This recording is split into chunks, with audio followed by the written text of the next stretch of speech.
Welcome back. How was your 3 weeks away? Did the wife miss you? Week in Japan for the racing was good. Week in Vietnam, we won't talk about. I'm going to be accused of being a bit of a wuss here, I suppose. But once you find that they actually farm cats and dogs for food, and then it sort of put me off eating the street food, shall we say? Not knowing what it was. I'm an animal lover. I don't object to that. I don't apologise for it either. So I wasn't happy there. Off to Hong Kong for the racing, see some of the world's best horses. So, yeah, I can't really complain, can I? No, not really, no. 3 weeks away. And you got away with all the Christmas shopping. I know. It's perfect time. Why do you think I'd do it? But yeah. I believe that's what we were going to start on, wasn't it? It is, yeah. I mean, you're an expert in this now. You go to these places every year. And when I start reading your reviews and previews and all the rest of it, you can tell just what a different class of experience their spectators get compared to ours. I think they're more spectator-driven than we are. And I've written reams here, but I'm probably not going to read through it all. I mean, the bottom line is they're huge race courses. You want to go to the Japan Cup, you have to enter a ballot to try and get a ticket to get in. Mad, isn't it? It's heaving, but the fans are there to see the horses. And I think if I had to put my finger on one thing, it'd be that the horses are the star of the show. And that applies in Hong Kong as well. Hong Kong, they're also jockeys and more the star of the show as well over there. But Japan, it's the horse that's the star of the show. And they go there and they travel the world to see the horse. Not to go and get drunk, not to win or lose money. I mean, they have a bet, of course they have a bet as well. Otherwise the industry would collapse, same as it would here. Yeah. But it's not the sole reason they go. They go to see the horses. And I think I might have commented on this before. I read about a horse in Japan. I think it run 35 times and never won a race. And it had its own fan base. They used to take 1,000 people to the track with them to go and see this horse lose, because it was all about the personalities of the horses and about having fun and enjoying the day out. Now, I do go on about the money side. You can eat cheaper there. Their cost of living is approximately the same as ours, to get that clear. You can eat cheaper, you can drink cheaper, you can get in cheaper. But we all know that's sort of part funded by a tote monopoly. That means the profits go back in. And that's an argument for another day that we regularly make, quite frankly, and quite rightly so. But they just go to enjoy it and they're treated well. One thing I noticed, they had a band called Rain. A singer called Rain. I think it's a K-pop or something phenomenon, apparently. Funnily enough, he's not on my playlist, as I wrote in my article. But they'd had him do a couple of songs before racing started. Not after. Yeah, they did some after as well, but they got before racing started. So you've got the youngsters into the track primarily to go and see these pop stars. You allowed to say pop stars? I mean, if that saying still exists.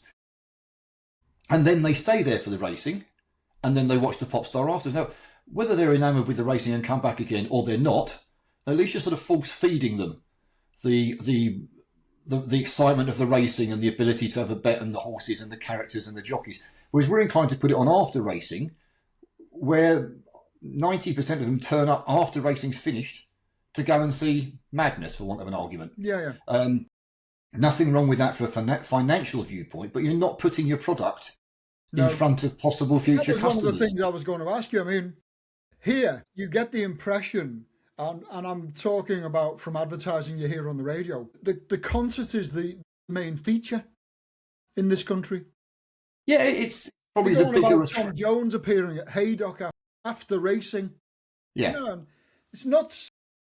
It's the bigger attractant, if there is such a word, and you're trying to get bums on seats, paying their money to get through the door. So I see the business model. You get an extra 5,000 people or whatever people coming through, and your race course ticks over nicely and continues to survive. But why they can't talk to Tom Jones, Sir Tom Jones, I believe, speak to him and say, could you not do a couple of songs before the first race and then your main set afterwards to try and get people in, so at least they're not forced to watch the racing. I don't want people forced to watch the racing, but while they're there, they think, what's this racing all about? While I'm here, I might as well watch it. Yeah, I might as well have a look at what's going on. And we're not doing that, and I think we're missing a trick. Yeah. The customer is always right. Racecourses abroad, they're encouraged to come in. New things are put together, like that robotic horse that I was talking about. I saw that. Looks and acts like a real horse. It's unbelievable. I couldn't work out how to give you the video to share that, but it looks. I'm talking to it as if it's a real horse and realising what a lunatic that makes me. But it was so realistic I couldn't resist. And anything new like that gets people in to have a look, or racing museums, or sets of silks, or AI this, AI that I don't really understand. if it's attracting the next generation, then it can't be a bad thing. And although we don't have their budgets, I accept that. We should be, and hopefully are, looking at the things they're doing and going, well, could we do that on a smaller scale? Could we do one of those 10 things? We can't afford the other 9, whatever it may be. Race cards are either free or a quid, basically. Well, what are we charging now? £7, £6, something like that? Something ridiculous. I think I worked out the other week that if you took your kids and your wife to the races now, you're nearly £100 down before you've started. Yeah. By the time you've gone through the gate and you bought your race card and you've got something for lunch, you're about £100 down. It's nuts, that. Yeah. Which is fine if you've got the money, but as long as they're accepting and acknowledging that they're competing for the so-called leisure pound with theatres, restaurants, cinemas, football matches, whatever, and are we competing effectively? I would hazard a guess that perhaps not by the numbers. No, I don't think we are. Nowhere near. All I say is, if you get the chance to go racing abroad anywhere, I like going racing anywhere abroad just to test out the differences. And as you say, get away from the Christmas shopping. I might go Easter next time, so I don't have to buy Easter eggs. But it's worth going if you can. Even the little gaff tracks in France, it's just a different atmosphere to here. It is, yeah. And it reminds you, or reminds me anyway, what racing is actually all about. The next thing we had was also down to me, and that's how good the horses were, basically. Yeah. They were all top class. I was watching it while I was working, yeah. Yeah, well, Soci advertised the Arc form for starters, third in the Arc, and then goes and wins in Hong Kong with Giovanetto behind him, which franked the form and showed it wasn't a fluke. But the one I wanted to talk about, obviously, is Car Ying Rising, an unusual name. But people say, that's an unusual name. Well, try pronouncing some of the Arabic names and the French names that we have over here. Yeah. He's an absolute machine. He wasn't out of second gear to win that. No, he wasn't. I think I sent you I watched that race and sent you a message more or less straight away. What a horse. Yeah. He's an absolute machine. He's an absolute machine. He won't come to Ascot, unfortunately, but they've tried to encourage him, but why would he come over here for that prize money? Well, I had to look at the Ascot results from last year. Yeah. And I think there was a race called the King Charles III Stakes. Mm-hmm. It was a 5-furlong sprint, and he's a sprinter, isn't he? Yeah. Right. And that paid less than £500,000 to the winner. Yeah. And the race he won in Japan. Hong Kong, paid 1.6 million to the winner. Yeah. So why would he come here? Also, as a gelding, there's no kudos. No. To come over here and advertise yourself as a stallion, as Royal Ascot winner, Car Ying Rising, that avenue is closed to him. Yeah. So it's all about the prize money and the appropriate money. Yeah. Then you add in the travelling and the potential quarantine issues that it might mean a one race in a 3-month period. By the time he has to travel, go through quarantine, race here, travel back. Yeah. But it's not worth it for him. If he had a race worth $2 million, he'd come for it. Possibly, yeah. I mean, he goes to Australia for the Everest and put them in their place as well. I don't think we've got a sprinter. I do want to mention poor old Charlie Hills. He went all the way over there with Cardium, if I'm pronouncing that correctly, to run in the sprint. I fancied might pick up a place at a big price, having won twice at Royal Ascot himself. The stirrup snapped on his way out the stalls. Poor old Moisin Murphy just did well to hang on, to be honest with you, and jogged round the back. And I could see Charlie Hills watching the races. What's happened? Obviously, more worried about the horse than anything else. But a long journey for nothing, unfortunately. But it's just one of those. I don't think Europe has a sprinter that can live with him. I don't think America has a sprinter that can live with Car Ying Rising. No. I doubt it. Well, Japanese haven't. Now, the sprinters in this country now are so much of a muchness. Yeah. I couldn't name the top sprinter in this country now. No. On the negative side, from a British punter's perspective, people going to the track to have a bet. At one stage, Car Ying Rising returned exactly what you put on him, 1.0. Yeah. So not even a 5. I think he actually returned at 1.05 or 1.1. I'm not really sure. I looked at the SPs as well. 1 to 20 he won at. Yeah, I mean, so he's won the last 3 or 4 of his races at 1 to 20. Yeah, so he's not a betting opportunity, unfortunately. No. Romantic Warrior returned the same, and he's one of my favourite horses as well. But it's an experience, and the time has come for us to stop knocking. I suppose I include myself in that. Stop knocking foreign trained horses or foreign bred horses, because in some cases they're infinitely better than ours are. Yeah. Not always. That's not always the case. I don't think Frankel would have eaten any of those alive over a mile and a quarter or a mile. That's for sure. But other than that, they're top class. The Japanese are now top class. So again, Calandagan broke the course record winning the Japan Cup No, by I a know, I loss to saw him. that. In a heck of a finish that was, but that sort of like cemented his place as the best horse. But again, he can't run in the Arc because he's a gelding, another Gelding. ludicrous scenario. But he'll be travelling around the world. But next stop, Dubai is the thing. And word is, or thought is, Romantic Warrior is going to go back on the dirt and take on Forever Young. Oh, right. In the Saudi You'll have Cup. a job beating that horse on the dirt. Well, the general consensus was the jockey didn't ride a perfect race when he got beat last time on the dirt, but that won't happen again. So, it'll be a hell of a contest. And again, Be a cracker. I suppose back to having a gelding and back to the breeding industry running the racing industry, in my own opinion. Because he's a gelding, losing your unblemished record isn't such a bad thing because you just go back and win some more prize money next time, as opposed to having a naught knocked off your breeding potential. So they're brave enough to go on the dirt with him. And he's not a dirt horse. He only had one run on the dirt and was finished second in that. And that's a remarkable performance. Yeah. But they're going to go and have another go because they don't mind. They'll go back and try because there's not much to lose. Whereas here, we can't lose our unbeaten record. Even second place prize money's quite a wedge. Yeah, well, more than you can get in any race here, that's for sure. Yeah. Well, that's my report from abroad coming in, all of which was good news, I'd like to think, anyway. It was. And then we move on to pretty bad news about Kempton, really. Yeah, I think I sent you a message while you were away that the Jockey Club are really investing heavily in Cheltenham and Aintree, but doing absolutely diddly with Kempton. Yep. And then in the second paragraph, you read that Redrow Homes have got the rights to build on the land. They've had those rights now since, I think it was 2018. Something like that, yeah. Yeah.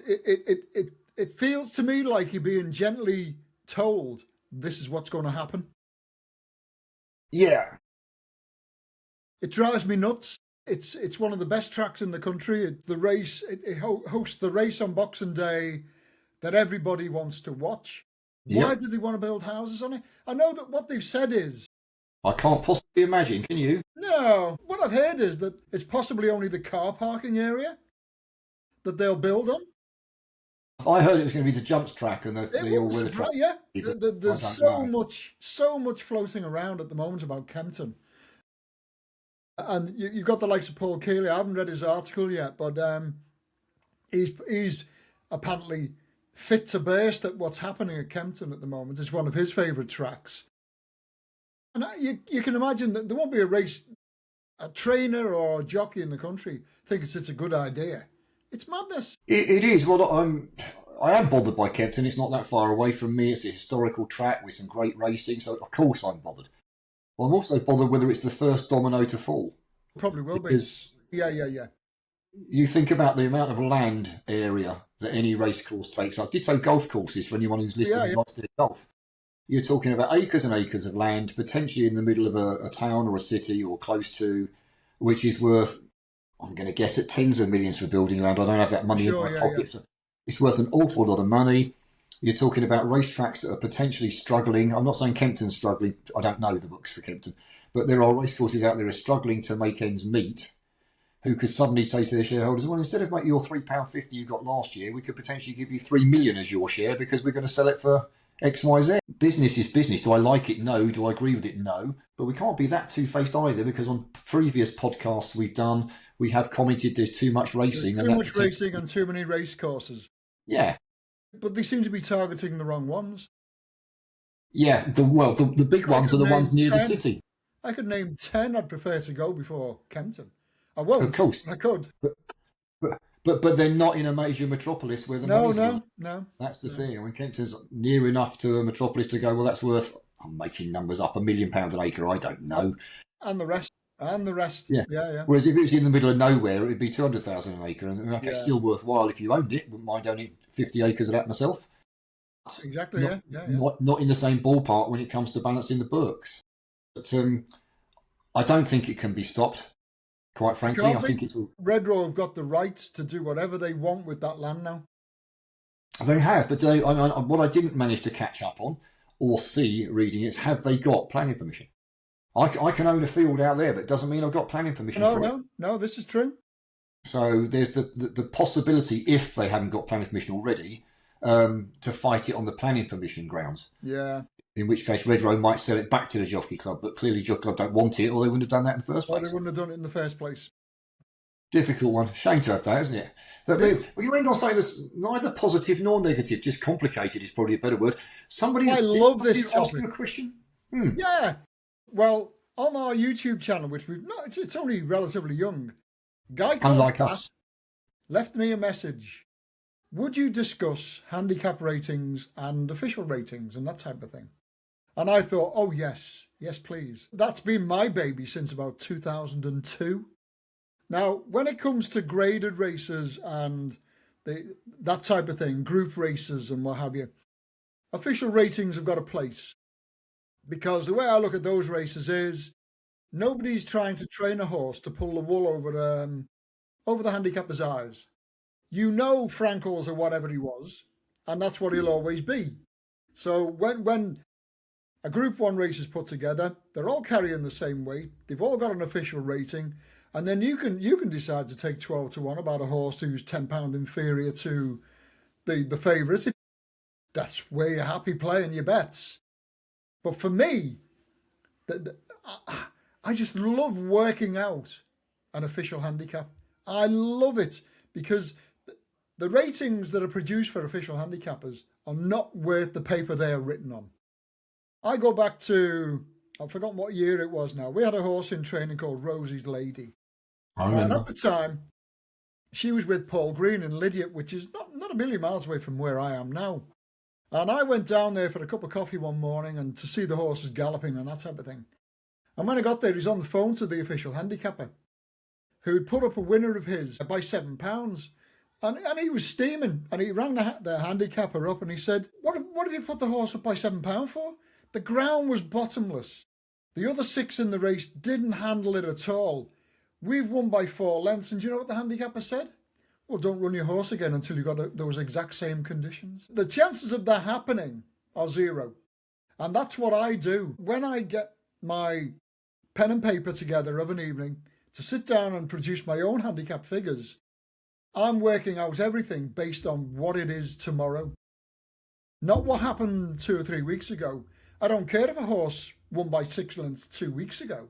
It means nothing tomorrow because field size is different, track's different, trip might be different, might be worse drawn. There might be a horse in the race that's been trained for that race, having been run down the field 3 or 4 times. And that's what I do. I sit down and I work all this out.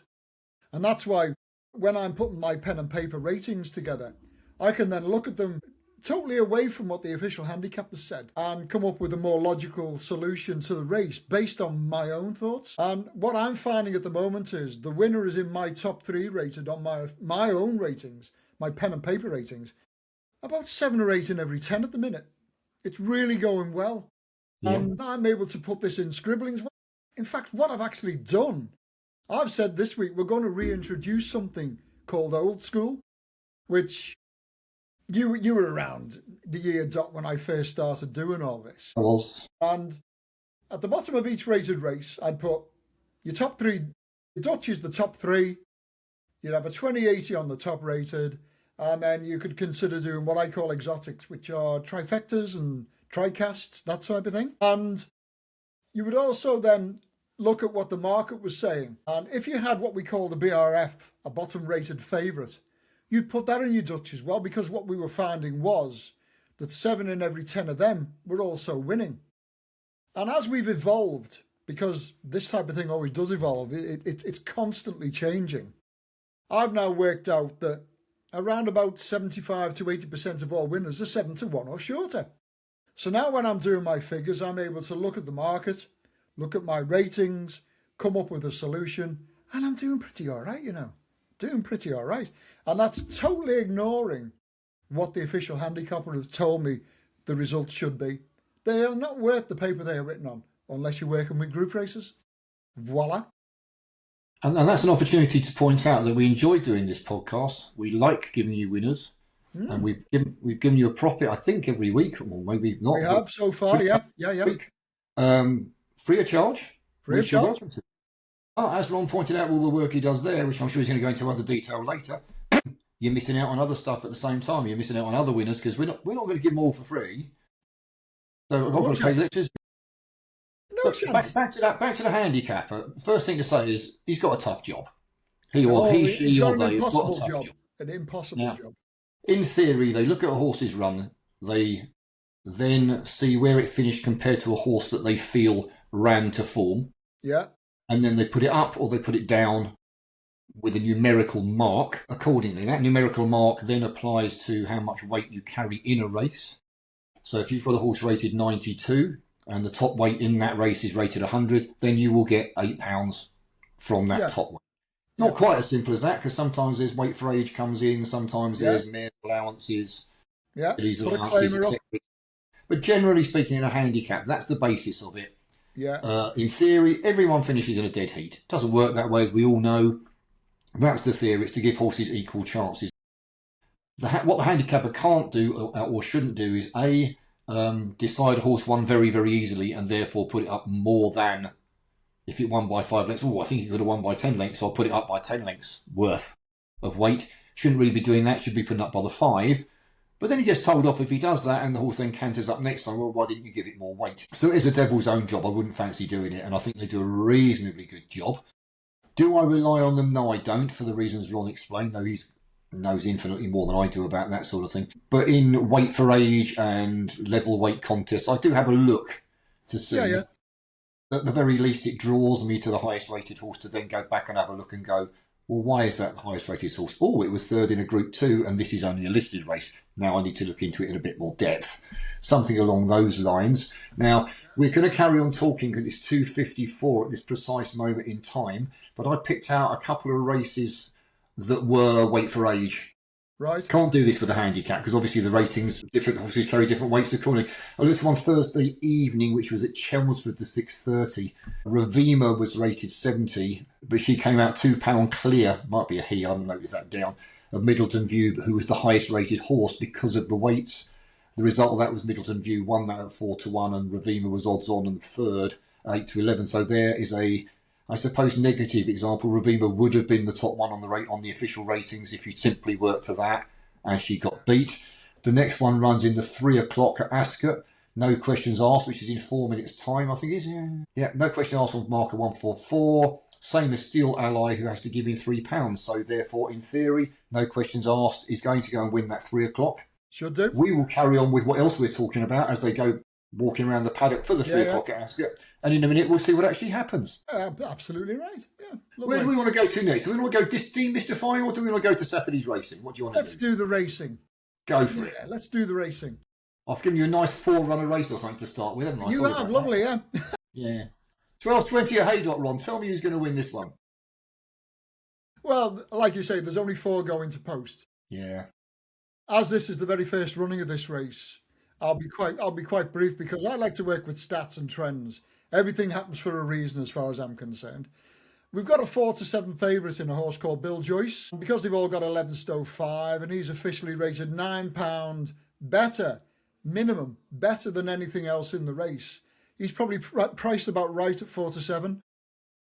Now he's jumping fences for the very first time in public tomorrow, but he did win his only point-to-point. And after he'd won that, connections went to 225,000 quid to get him in.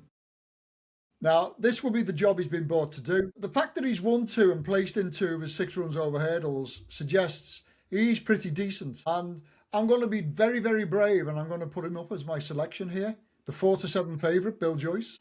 Devil may care attitude of yours there, Ron. Oh, I'm telling you. Yeah. Well, I'm a coward in the making as well because I'm with the same horse. I can't see how not. As you say, he won a point-to-point in Ireland, done well over hurdles.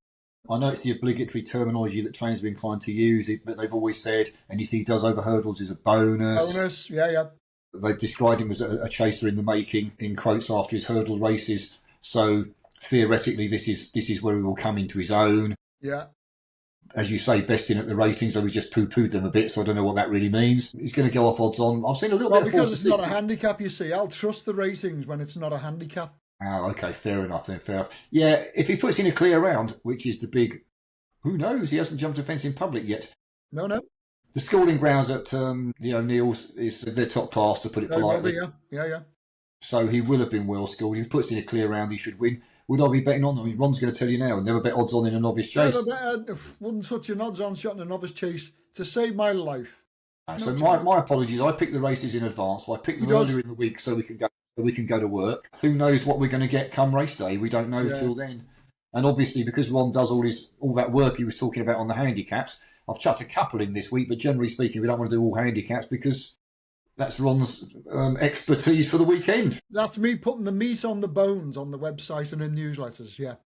There's Sean, who instantly says we're going to the Ascot 150, which is, a handicap. I'm intrigued to hear what you think about this one, Ron, because I'm quite comfortable with my choice here. I wonder if we're going to match up again. We'll see. Well, I've already got my figures for this one on the website, because what I'm doing now is I'm working 24 hours in advance because I can. And it'll be interesting to see if what I find using the stats and trends mirrors the figures that I've produced.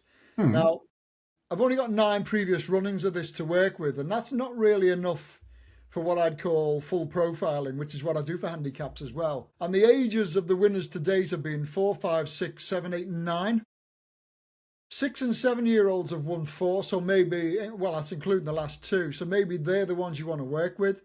And that gives you 5, Matterhorn, Bad, Issam, Here Comes Georgie, and the famous 5. Now, so far, only one winner has carried less than 10 stone, 10 pound. So my way of working now is to remove any that are carrying less than 10-10 and bin them. And that rules out one, and that's the favourite. That's the famous 5, Venetia Williams horse.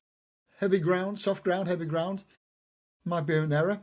Mark a position next then, and I'm seeing the last 3 winners went off favourite. So, that props up, yeah. So you see what I mean about not being able to profile this one correctly. The winner has been front 2 on the tissue in 6 of the last 9. So, with me having already said the favourite's not winning it, the second favourite's got to be the pick, hasn't it?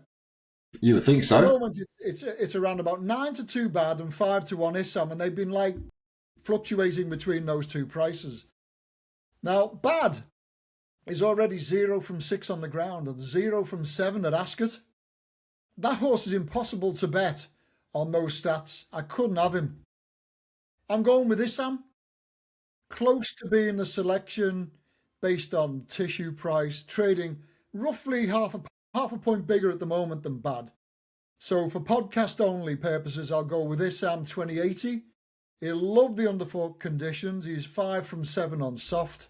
And he's also 6 from 10 at the trip.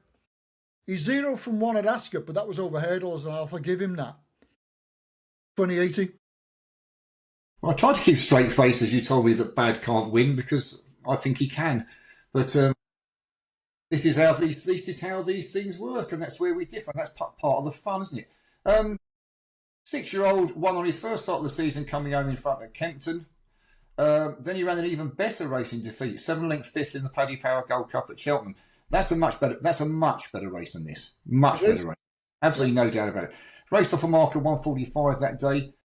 To my surprise, he's been dropped a pound. I can't quite work out how he got dropped a pound for that, but he did. So who am I to argue? This is a step down in class as far as I'm concerned. The track is less strenuous than Cheltenham. It has got an uphill finish, but it's not a Cheltenham uphill finish as far as I'm concerned. I think he's simply better than these, and a lot better than these. So I'd be surprised if he doesn't win. However, as I was trying not to frown as Ron was telling me why he can't win, we'll see if either of us are right or neither of us are right. I'll tell you what, he's got some trends to book there if he's going to win that. 0 from 6 on the ground and already 0 from 7 at Ascot. Yeah. If I didn't notice that, funny enough. Yeah, I think Bad's the best horse in the race. If Ron's stats come up and get proved correct, then whether he's the best horse or not, he still won't win. But and if we'll have to wait and see. My bad. Oh, very good, very good. Yeah. Too clever. He'll be here all week, sadly. 05 at Haydock next one. Where would you like to start? I love this one. Now, we're talking about my own ratings. And it's very, very rare that I get a horse rated 20 plus. I never explain what my figures mean. It doesn't really matter. All you know is that we've got a horse here rated plus 25.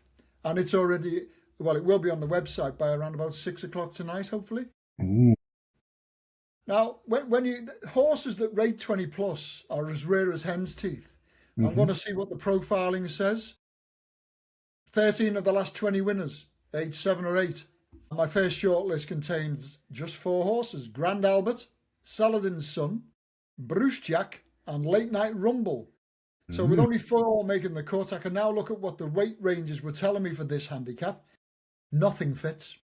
Oh. Ideally, I want a horse to be carrying in excess of 11 stone, because they've actually won 11 of the last 19 Tommy Whittles and also 7 of the last 9. But all the horses carrying more than 10 stone 13 are age 9, and that doesn't fit the age trends at all. The last horse age 9 to win was a horse called Chives in 2004.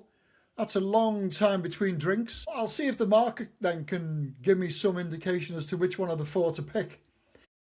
5 of the last 11 winners retained SPs of 12 to 1, 10 to 1, 14 to 1, 14 to 1 and 16 to 1. But 11 of the last 20 winners came home a single figure price, including 4 of the last 6. So I'm going to go down that road. There's only one. Saladin's Son. I'll put up Saladin's Son as my as my podcast selection. You can get 11 to 2. I'll have some of that. Saladin's Son. I do my profiling different from Ron, and I don't. Yeah. We don't do it together. The whole point of this is neither of us know what anyone's going to say before we do the podcast. No. You can probably tell. But I've gone through similar stats to you. Only one rated above 142 has been successful. All have raced in the last 60 days. And then most of the things that you said. So there's no point in repeating that. And I come down to Saladin's Son as well. No, he was put in his place by Top of the Bill last time out, who's also running here, but he's considerably better off. And I'll be honest with you, I couldn't get my head around how much he was better off, but he's considerably better off is the word I've decided to use, with Top of the Bill. And Connections obviously feel they can reverse the form on these far better terms. He's trading about 11 to 2 last I saw, correct me if I'm wrong there.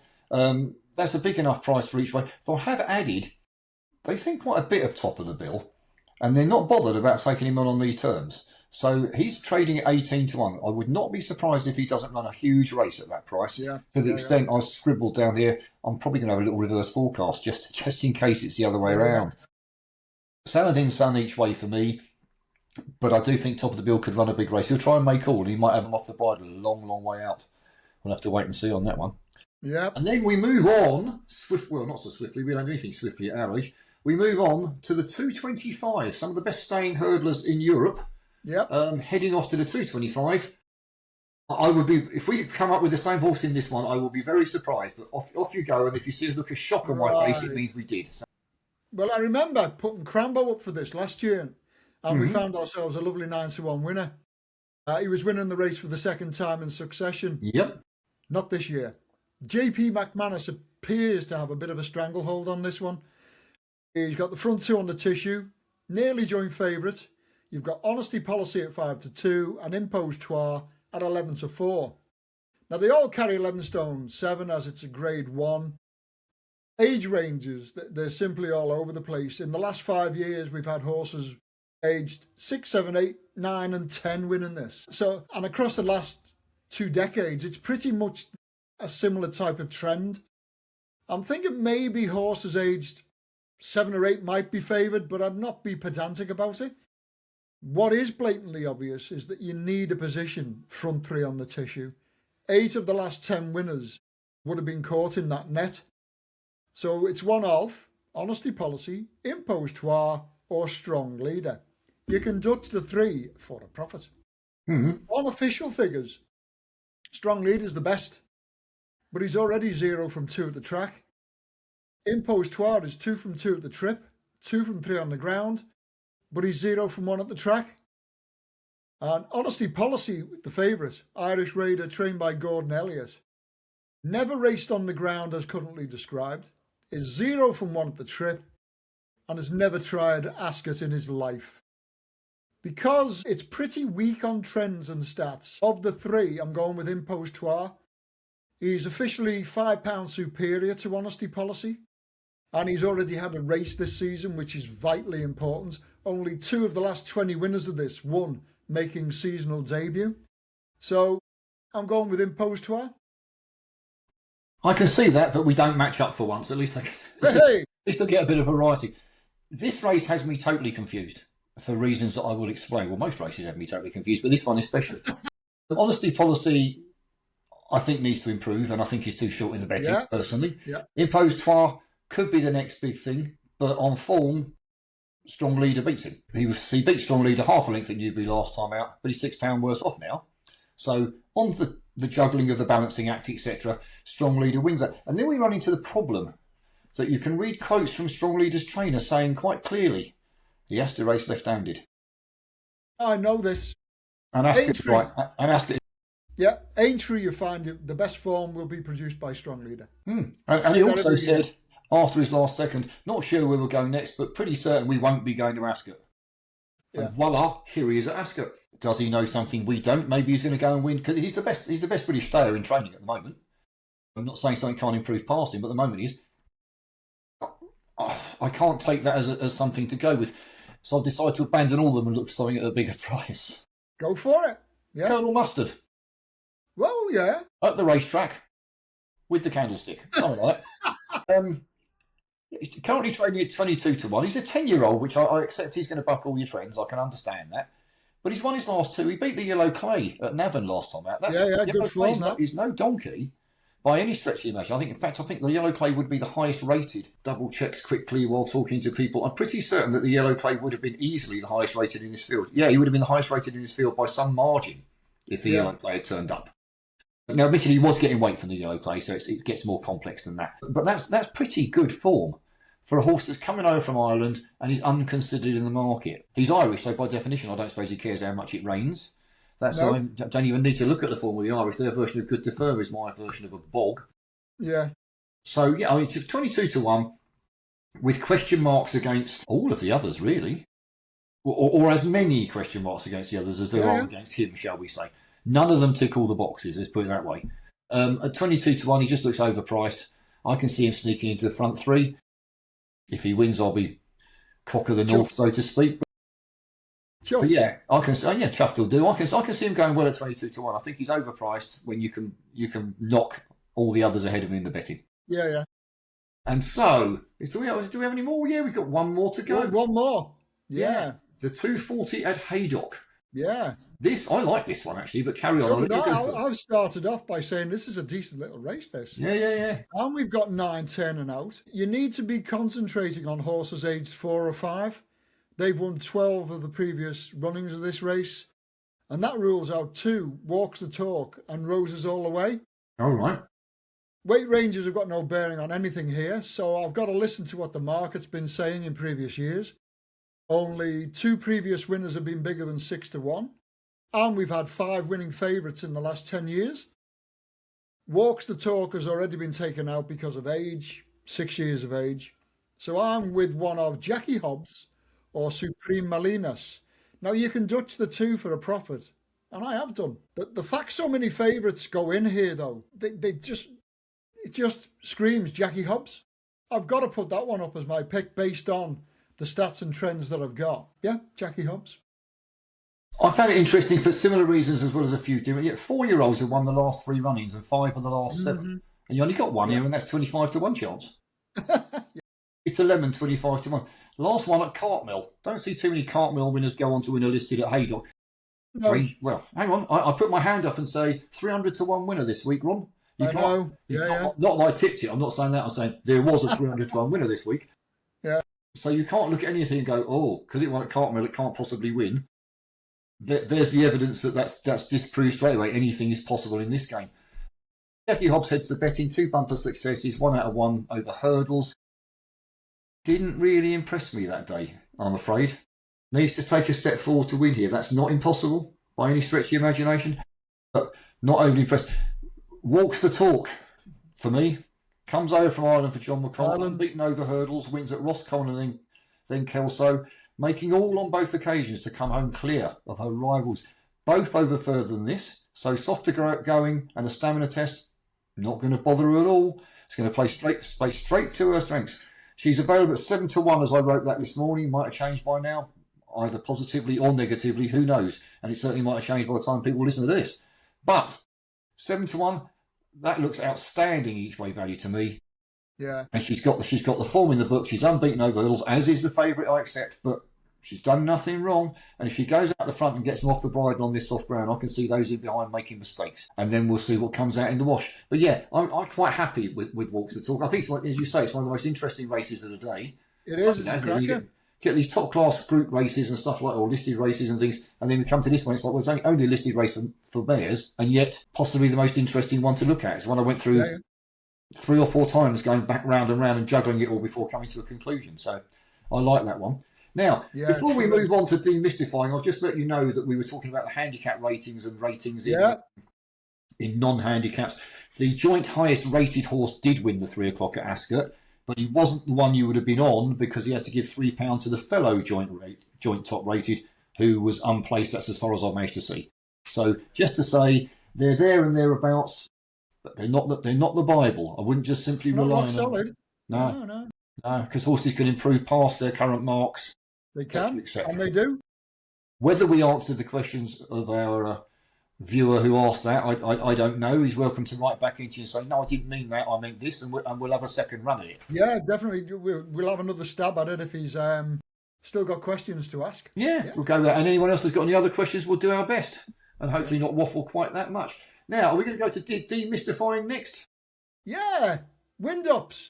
Yeah, that's a complicated one. I'll let you lead that. Well, you basically got 1, 2, 3, 4, 5 main types of wind-up. One's a tie-back, one's a hobday, one's an epiglottic surgery. That's easy for me to say. He's being paid by the minute. Called the tie-forward, which relates to the soft palate surgery, and another one would be soft palate cauterization. Now, wind surgery is performed on horses to help a horse breathe better when it's at exercise. A horse that's standing in its stable, well, it just needs far less oxygen than a horse that's at full gallop. So when you've got a horse running at speed and increasing effort, the airflow needs to be smooth and unrestricted, so the horse can then get in some oxygen, but also clear out the carbon dioxide from the lungs. Now, when the upper part of the airway narrows or collapses during work, a horse, well, Paul Nicholls will tell you, he was barking. And, well, he'd perform a wind-up on the cat, wouldn't he? Yeah. So, you know, let's face it, anything that goes there gets a wind-up. So basically what happens is with a horse that does actually need a wind-up, you'll see them running and they'll be when they're not at full speed, they're going along quite nicely. But the second the pressure's applied, you'll see them drop back like a stone. And that's basically because they can't breathe. Some airway problems only show when a horse is working hard. So when they're at rest, the airway looks pretty normal. You can't see anything wrong with it. It's only when they're under speed that the tissues shift. So the larynx may not open as it should, or the soft palate can move out of position, that type of thing. And the result then is that they're getting less oxygen and there's less waste gas, less carbon dioxide being removed from the lungs. So basically what they do is they perform one of those 5 procedures that I've just mentioned there to make sure the horse can breathe. And what you normally find, or what I find is that a horse racing first time after a wind-up tends to get to know that it can now run without having any issues breathing. And you will see a better performance when it's on its second run following a wind operation. Now, what I do when I'm doing my figures and that type of thing, I always make sure that my members know whether it's running first time after a wind-up, or I'll put a little W2 next to the horse's name so they know second time after a wind-up. This could be the day. And yeah, it's performed basically to help the horse breathe better when it's racing. Excuse my dog barking at my feet. Yeah, it needs a wind-up. Yeah, it needs a wind-up, needs not of some kind. Yeah, I mean, at the end of the day, I'll put it down as imagine going out and trying to run a marathon but wearing a mask, or if you've got a really cold and a blocked-up nose, you're not gonna give your all, are you? You're not going to give your best. Obviously, it's more complex than that, but I'm not a vet and I'm not pretending to be. Interestingly, if you look at the stats, quite a lot of horses actually take a massive step backwards after wind surgery, and drop about 8 pounds in their ratings apparently. But I think you have to remember as well that you can have a very good horse that has a slight breathing issue, So you run a small wind up on it and suddenly it can breathe well again and it's back to being a very good horse. You could take Eeyore the donkey and give it a wind operation, it's still not going to go and win the Derby. It's still Eeyore the donkey. Yeah.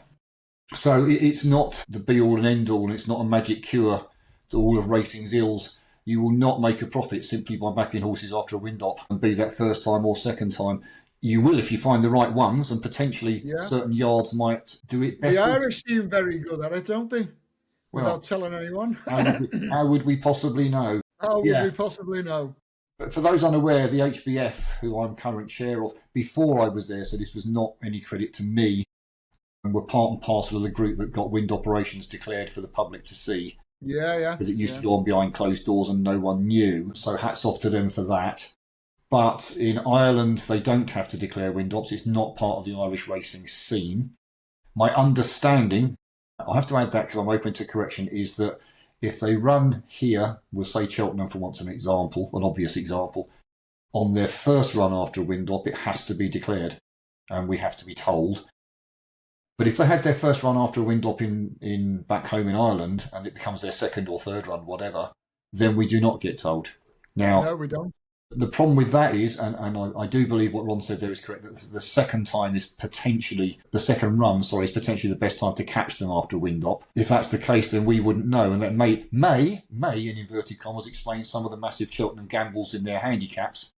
Yeah. And you get a horse that doesn't look like it's got any chance at all, back from 33s down to 4-1, then it wins pulling a cart.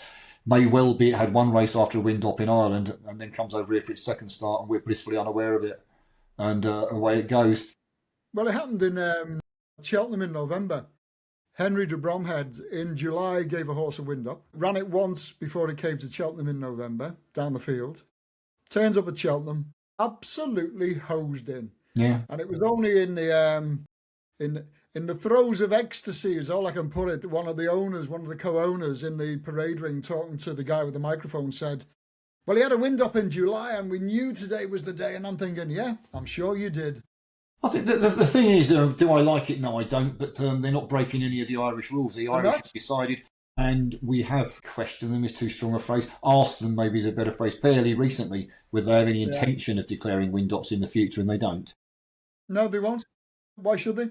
Yeah, I guess it's added admin costs, etc., etc. I'm not trying to defend them, but it's. I wouldn't question what racing does in other jurisdictions. That's entirely up to them. Yeah. There are rules for racing around the world which they do adhere to, and that's not one that's covered. I'd love to see, like in Hong Kong, because all the horses are trained at the track, the weight of the horse is declared every time it runs. Yeah. Now, I'd like to see that, because how many times have we seen a horse reappear that was last year's top 2-year-old, for want of an argument, or a top 2-year-old, reappears as a 3-year-old, gets beaten at odds on, and then the trainer says, yeah, he was only about 70% fit. Yeah, I know, yeah. Okay. It wouldn't be quite that exact, because from 2 to 3 they'd probably have grown anyway, so you'd be second guessing what they should weigh, I suppose. But you'd get a better idea of where the horse actually stands than we get now. But we can't do it because of the cost. They'd have to move weighing machines from track to track. So we've asked, and it's not going to happen, quite frankly, not for a while yet. It's not. But more info to the punters, the better, and wind ups was one of them. I can guarantee you a trainer knows the weight of his horse. Exactly. Yeah. But whether they're winning, the problem we've reached is this gambling, but betting-based industry as opposed to sports-based industry where owners cannot make it pay from prize money alone. They need to have a couple of £100 at 20 to 1 twice a year to have any chance of making it break even. They're not going to get 20 to 1 if that information leaks to the likes of you and I. You've got no chance. No. I'll be all over it like a fly on What's-it. Yeah, do I blame them? Not in the slightest. I don't blame them. It's a shame that's the situation it's in. Yeah. But I don't blame them. Right, anything else we need to mention before we wrap up for the week? Something for the weekend. Am I going first or are you? I'll go first if you don't Go mind.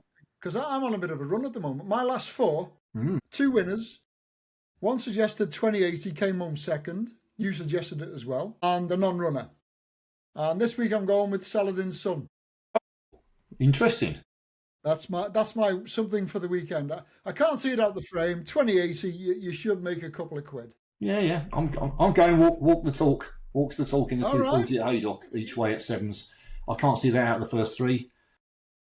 And again, 7 to 1, get a quarterly or 7 to 4, you're going to make a profit and you've got a free win bet with a bit of luck.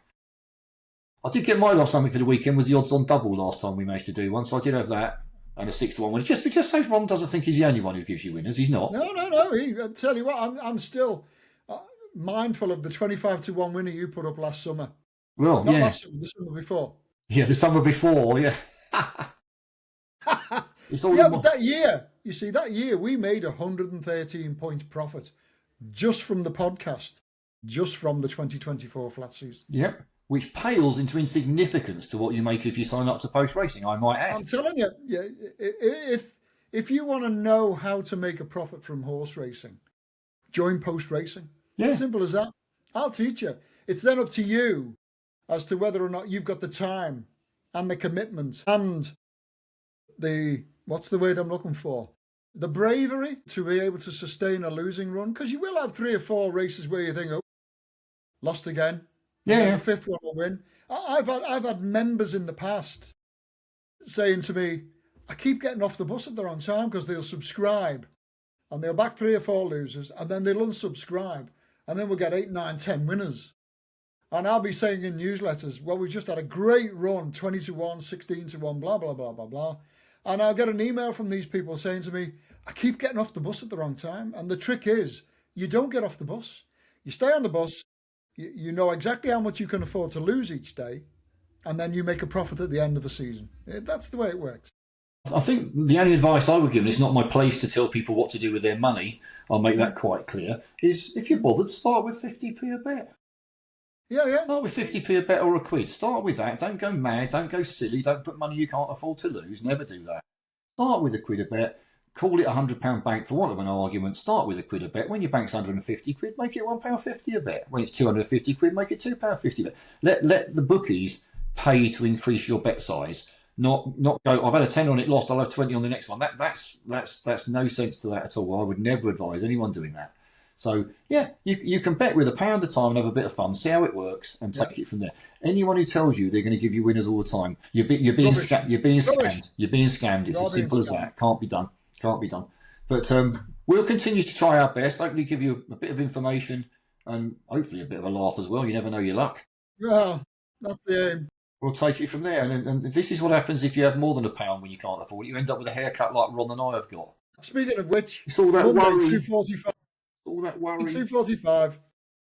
Too much concern, too much worrying going on. Right, I think we can wrap up there. Nothing else to do? Yeah, you're just going to wish everybody a Merry Christmas. Yeah. Are you allowed to say that? It's less than a week away. Yeah. And brace yourself for Boxing Day, because what I'm going to be putting up on the website is a doozy. Ooh, I shall look forward to that. I'm going to say happy holidays because I'm politically correct. No, I'm not really. I'm going to say happy Christmas because I'm not politically correct. So have a really good Christmas, and Ron and I will talk afterwards when we're next back. Might be before the new year, might not. We'll see whether we can juggle our diaries and fit in what we can. It definitely won't be Boxing Day. I don't even know what day Boxing Day is. I'm working Boxing Day. So am I. That's what I mean. You've got no chance of doing this on Boxing. 10 meetings we've got. So probably be next year then, by the look of it. First one will be next year by the sound. So in that case, have a really good Christmas and a fabulous New Year. May all your bets be winning ones, but realistically, that's not going to happen, even for the likes of Ron. So have a good one, chaps and chapesses, and we'll speak soon. See you soon. Take care now. Bye-bye. Bye-bye.